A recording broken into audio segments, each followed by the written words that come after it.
Un procès hors norme, 3 mois face à l'innommable. Le 26 février 2025, au sein du tribunal de Vannes, s'ouvrait un procès que la presse qualifie rapidement de procès de l'horreur. Face à la cour criminelle du Morbihan, un homme de 74 ans, affaibli mais toujours digne dans son apparence.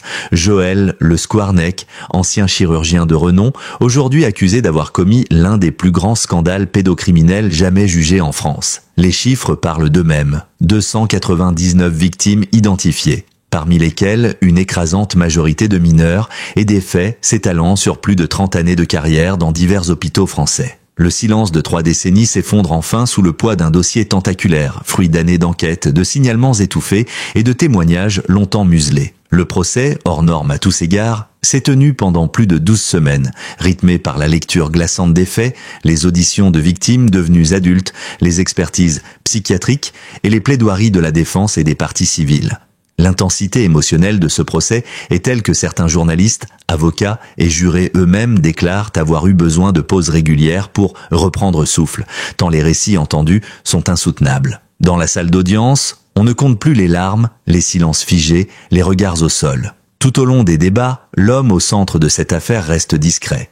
Joël Le Skwarneck, les cheveux blancs, le visage fermé, ne manifeste que peu d'émotions, parfois quelques larmes discrètes. Il ne nie rien, il écoute, il acquiesce même, parfois, mais ses rares prises de parole ne suffisent pas à lever l'énorme incompréhension qui règne.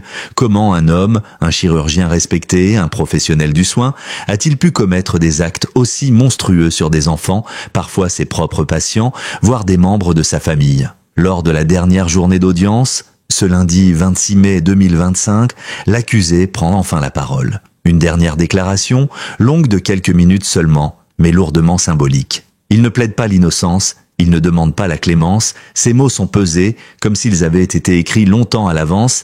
À la cour, je ne sollicite aucune mansuétude. Accordez-moi simplement le droit de devenir meilleur et de reconquérir cette part d'humanité qui m'a tellement fait défaut. Cette phrase, prononcée d'une voix calme et posée, ne convainc pas tout le monde. Les avocats des parties civiles dénoncent une manœuvre de dernière minute pour paraître repentant. Mais d'autres y voient, malgré tout, un début de conscience, peut-être trop tardif, mais existant. C'est d'ailleurs l'un des arguments constants de la défense depuis le début du procès. Joël Le Skwarneck aurait, selon ses avocats, entrepris depuis plusieurs années un travail sur lui-même, amorcé dès son arrestation en 2017 et poursuivi en détention. C'est précisément cette arrestation, survenue dans la petite ville de Jonzac, qui marque le tournant de l'affaire. À l'époque, il est interpellé pour le viol d'une fillette de 6 ans, voisine de son domicile. L'enquête ouverte permet alors de découvrir l'existence de carnets intimes retrouvés chez lui, dans lesquels l'accusé aurait consigné des centaines d'abus rédigés avec un détail glaçant.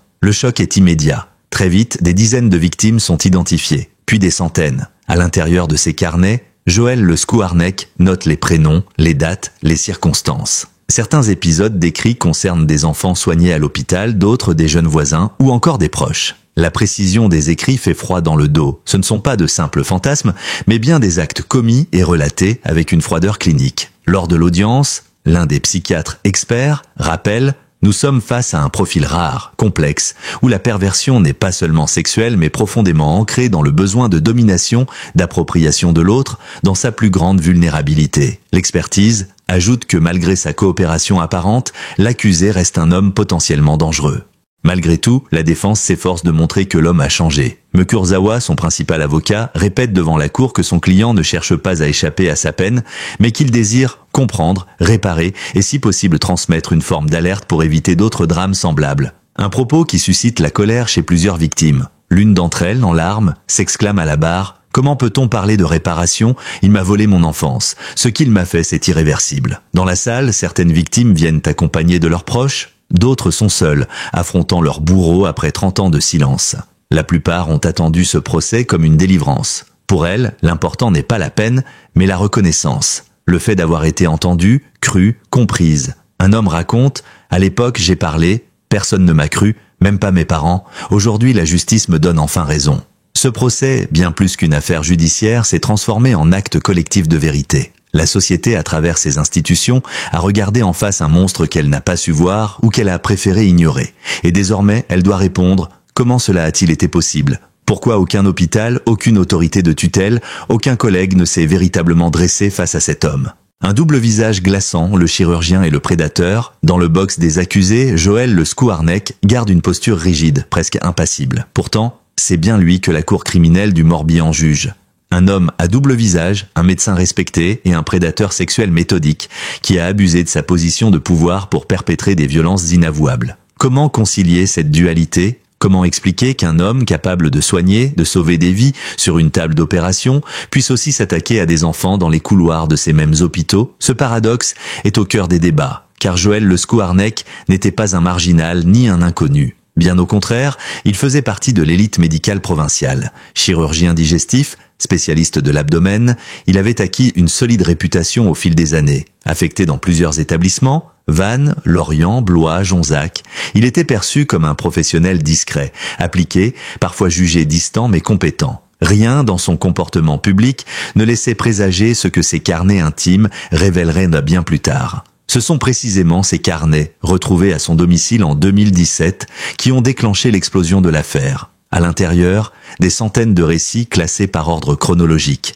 des descriptions glaçantes, parfois accompagnées de dessins ou de prénoms codés. Les enquêteurs découvrent alors une vie parallèle, celle d'un prédateur obsessionnel, qui notait méthodiquement ses actes comme s'il tenait un registre clinique. Pour les juges, ces carnets représentent une preuve accablante, un aveu silencieux, bien plus puissant que n'importe quelle déclaration publique. L'enquête révèle également que ces violences sexuelles s'étendaient sur plus de 30 ans, dans différents lieux, et que le Skouarnek adaptait son comportement en fonction de son environnement. À l'hôpital, il profitait de la vulnérabilité de ses jeunes patients, enfants sédatés, sous anesthésie ou isolés dans des chambres. À domicile, il s'attaquait à des enfants du voisinage ou de sa propre famille. Plusieurs victimes rapportent des abus dans les toilettes, dans des pièces fermées à clé ou même sous prétexte d'examens médicaux improvisés. Dans bien des cas, le silence des enfants, et mêlé à la crédibilité de son statut de médecin, permettait au chirurgien de passer entre les mailles du filet. Il m'a dit que c'était un jeu entre grands et petits. Il m'a demandé de ne rien dire à ma mère parce que c'était un secret de docteur,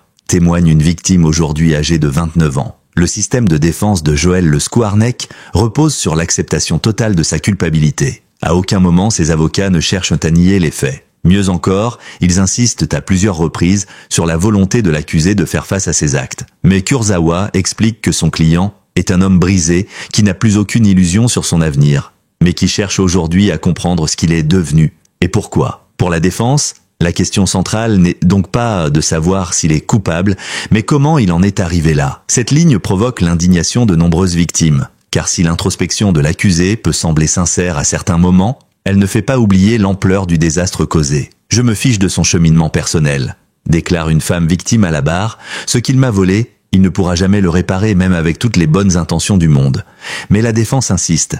Depuis sa première condamnation en 2020, le Skouarnek aurait entamé un travail thérapeutique dans le cadre carcéral. Il aurait reconnu d'autres faits non poursuivis, des viols prescrits ou des agressions passées sous silence. Il aurait, selon ses avocats, choisi de coopérer pleinement avec la justice, allant jusqu'à livrer spontanément des noms et des situations non évoquées initialement. Un geste présenté comme une preuve de sa volonté de rompre avec le passé. C'est cette réparation qui l'anime, affirme Kurzawa. Il ne s'agit pas de se justifier, mais de reconnaître, et de ne plus fuir. Toutefois, cette tentative de nuance est mal perçue, car les conséquences de ces actes sont irréparables. Au cours du procès, de nombreux experts, psychiatres, psychologues, assistantes sociales sont venus expliquer la traumatisation profonde des victimes.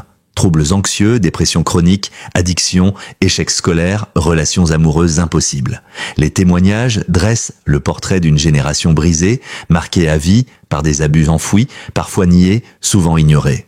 La plupart des victimes ont mis plusieurs décennies à parler. Certaines ne l'ont fait qu'en voyant le nom de leur agresseur dans les journaux en 2017.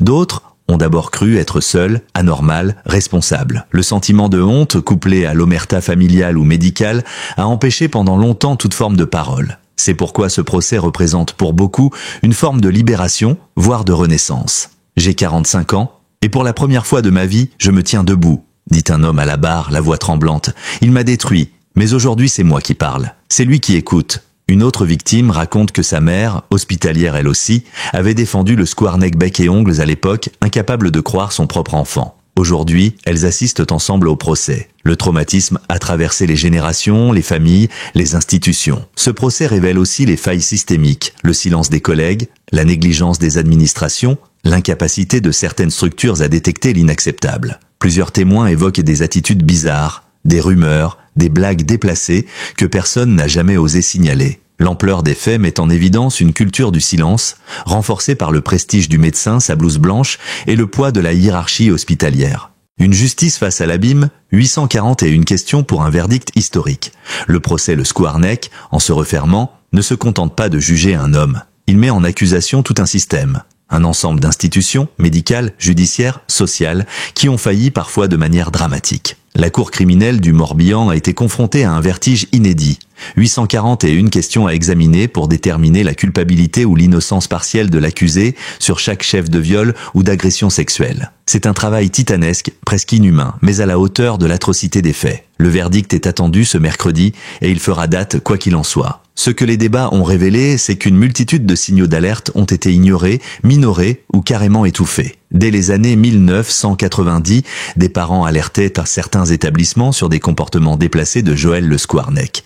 Certains courriers sont restés sans suite, d'autres ont été classés. Dans un hôpital, un chef de service avait même demandé à ce que le chirurgien soit discrètement muté pour éviter le scandale. Résultat, il a recommencé ailleurs. Ce schéma s'est répété à Blois, puis à Jonzac. Chaque mutation a offert aux prédateurs un nouveau terrain de chasse, protégé par le secret médical et l'omerta professionnelle. Dans la salle d'audience, les familles de victimes ne décolèrent que pas. Une mère, dont le fils a été agressé à l'âge de 8 ans, éclate en sanglots. « J'ai fait confiance à l'hôpital, j'ai confié mon enfant à des soignants. Et c'est un monstre qui l'a détruit. Je me sentirai coupable toute ma vie. » La colère est d'autant plus grande que la prescription a empêché la prise en compte de nombreuses plaintes. Plusieurs victimes ont raconté avoir tenté de parler, à l'école ou à leur médecin de famille, mais n'avoir jamais été crues. D'autres ont été dissuadées de porter plainte, au nom du respect dû au corps médical. Ce climat de doute systématique, de silence complice, est aujourd'hui au cœur des critiques adressées à l'institution. Mais au-delà de l'aspect judiciaire, ce procès pose une question fondamentale. Comment protéger les plus vulnérables dans un système où le prestige professionnel semble immuniser certains individus contre toute suspicion? Joël Le Skwarneck a pu violer, agresser, manipuler, et ce pendant plus de 3 décennies en toute impunité. Ni ses collègues, ni ses supérieurs, ni les familles, ni l'éducation nationale, ni les autorités hospitalières n'ont su ou voulu faire cesser le cycle de la prédation. Face à cette faillite collective, la justice tente aujourd'hui d'apporter une réponse. Ce n'est pas seulement un procès contre un homme, mais une tentative de réparation pour des centaines de victimes et un signal fort envoyé à la société. Depuis l'ouverture du procès, des milliers de courriers de soutien ont été adressés aux associations d'aide aux victimes. Des parents témoignent avoir ouvert un dialogue avec leurs enfants sur des sujets qu'ils n'avaient jamais osé aborder. Des soignants réclament une réforme de la formation médicale intégrant des modules sur la prévention des abus et l'éthique professionnelle. Dans ce tumulte, certaines victimes expriment un début de soulagement. Le fait d'avoir pu témoigner, d'avoir enfin été écoutées, leur permet de reprendre la main, comme le dit l'une d'elles. « Je ne suis plus seulement une victime, je suis une femme debout, qui a survécu et qui parle. » D'autres restent dans une douleur silencieuse. Pour elles, le procès ravive les souvenirs, les cauchemars, les culpabilités refoulées. Certaines n'ont pas pu assister aux audiences, trop fragiles psychologiquement. Des psychologues accompagnent en permanence les plaignants. Il est question d'un suivi thérapeutique massif, d'un fonds d'indemnisation exceptionnel et d'un dispositif de soutien post-procès sur plusieurs années. Quant à l'accusé, Joël Le Skwarneck, il purgera déjà jusqu'en 2035 une première peine de 15 ans de prison, prononcée en 2020 pour 4 agressions sexuelles. S'il est condamné à 20 ans de réclusion criminelle, peine requise par le parquet, il ne sortira probablement jamais de prison. À 74 ans, cette nouvelle condamnation pourrait signer la fin de sa vie en liberté. Une fin sans éclat, dans l'ombre d'une cellule, loin des blocs opératoires qu'il a jadis fréquentés. Mais pour les victimes, la peine importe parfois moins que la reconnaissance.